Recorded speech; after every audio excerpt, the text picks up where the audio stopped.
na ka nakaakyat! Bilisan mo kasi, Princess! Hanapin pa natin si Iska! Mauna na ako sa paghahanap! Iska! Nasaan ka ba? Nakapasok na sa bahay ang tunay na bebang. Bebang! Tulungan mo ako! Nasa taas ako ng bahay niyo! Ano? Hindi kita madinig! Dinala ako dito ni Peking Bebang sa rooftop niyo! Ayaw niya akong patakasin! Si Iska! Nasa taas ng bahay! Kailangan ko siyang puntahan!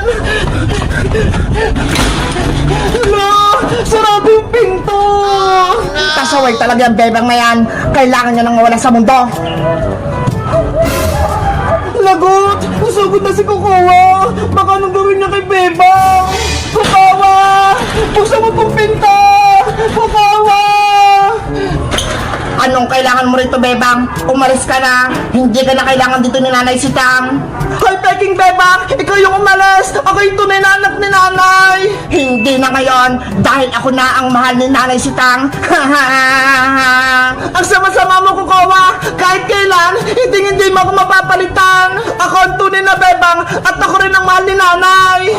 Hindi malalaman ni Aling Sitang na ako si Kukawa dahil ginagaya kita. Parehas tayo ng mukha. Alam ni Nanay kung sinong tunay na Bebang dahil hawak ko si Big Bird at ikaw, wala kang hawak! Kung ganon, aagawin ko sa si Big Bird. Akin na siya. Kukawa! Wag! Lahat ng sayo kukunin ko, bebang. Ang bahay nyo, si Nanay Sitang, pati si Big Bird. Hindi ako mapag sa gusto mong mangyari, Peking Bebang! Kaya bitawin mo si Big Bird ko! Akin na si Big Bird. Ano ba nangyayari sa labas ng bahay? Mukhang may kaaway si Bebang. Titignan ko nga. Bebang! Anong kaguluhan yan? Nanay ko! Nanay Sitang! Tulungan niyo po ako! May impostor na Bebang! Ginagaya niya po ako! Gusto niyo pumasok dito sa bahay! Hindi yan totoo! Ako ang tunay na Bebang! Ano ba nangyayari sa mundo? Bakit dalawa yung Bebang? Ako po yung tunay na Bebang, Nanay Sitang! Inaagaw niyo po sa akin si Big Bird! Hoy, Peking Bebang! Sinungaling ka! Ako ang tunay na Bebang! Bitawan mo si Big Bird ko! Makulit ka, ha? Akin na si Big Bird! Oh, no! Yari! Nagpulaban na si Bebang! Kailangan ko na siyang tulungan! Aray ko! Bebang! Ano nangyari sa'yo? Princess! Layo mo yung Peking Bebang na yan! Ako yung tunay na Bebang! Ano? May isa pang Bebang? Hala! Magkamukha sila! Princess! Tulungan mo ako! Ako yung tunay na Bebang! Huwag kang maniwala sa kanya, Princess! Halika rito! Sumama ka sa akin sa loob! Masamang Bebang yan! Naninito na ako! Hindi ko alam kung sino yung paniniwalaan ko! Diba? Ang tunay na Bebang, may hawak na Big Bird! Tingnan mo! Hawak ko siya! At ang Peking Bebang na yan, wala siyang Big Bird! Oo nga no! Si Bebang kanina, may hawak na Big Bird! Princess, huwag kang maniwala sa kanya! Inago niya sa akin si Big Bird, kaya nakuha niya sa akin! Sino mo talaga sa inyo ang anak ko? May sakit na nga ako, tapos may kaguluhan pa! Lalong sumasakit ang ulo ko! Nanay ko! Huwag ka nang umiyak dyan dahil hindi ikaw ang tunay na bebang. Nanay! Nandiyan na po ako! Guys! Sino po talaga yung tunay na Bebang? Yung may hawak na Big Bird? O wala? Mag-comment lang kayo kung alam nyo! Bye-bye!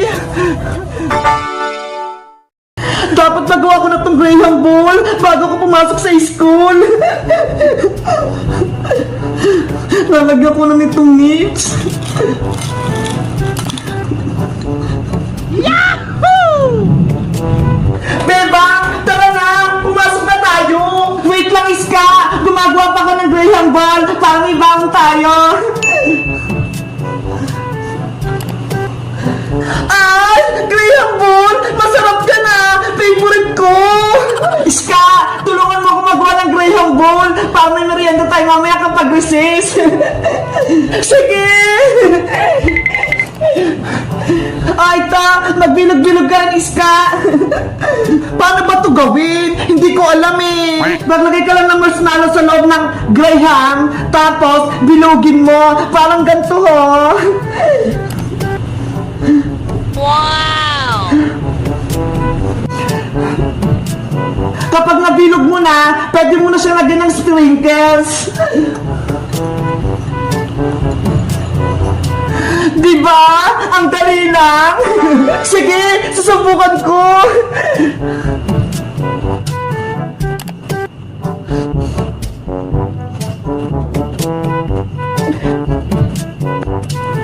Ang saya pala maggawa nitong Graham Ball. Parang naglalaro lang. Kaya nga eh.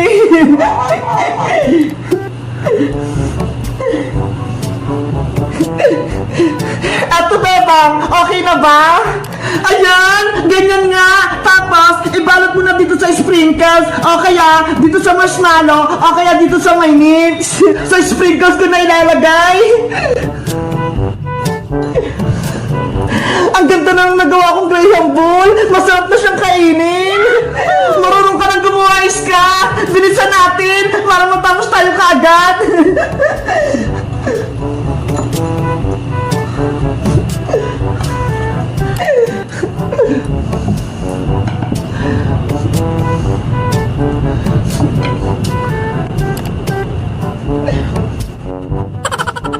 Gagawa naman ako ng Graham Balls, yung grapes yung nasa loob.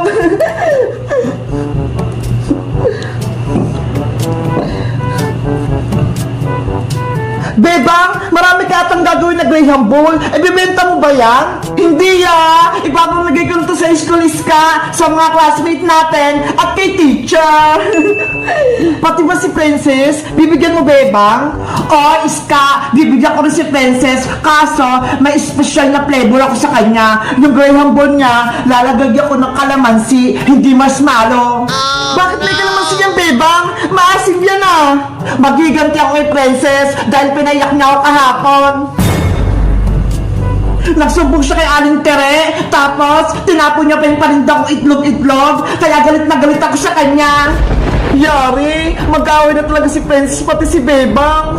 Dapat matikman ni Princess tong Graham Ball na may kalamansi. Kapag tinikman niya to, makakasim siya, tapos iiyak siya. Bebang, gagawin mo talaga yan kay Princess? O, Iska, panahon na para maghiganti ako kay Princess, para maramdaman niya na hindi ko na siya kaibigan. Ano ba yan? Mag-away na yung dalawang kaibigan? Lalagyan ko to ng maraming sprinkles para kunin ni Princess. Matako naman yun eh. Panigurado, kakainin niya to.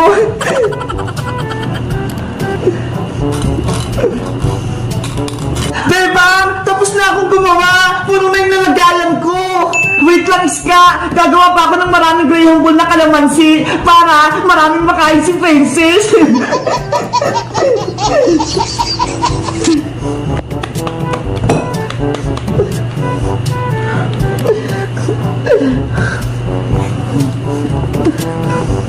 Hindi naman malalaman ni Princess na kalamansi itong nasa loob eh. Kaya magiging successful yung prank ko. Guys, sa tingin nyo ba, itutuloy ko ba yung prank ko kay Princess na Graham Ball na may kalamansi? Mag-comment lang kayo para sa part 2. Bye-bye!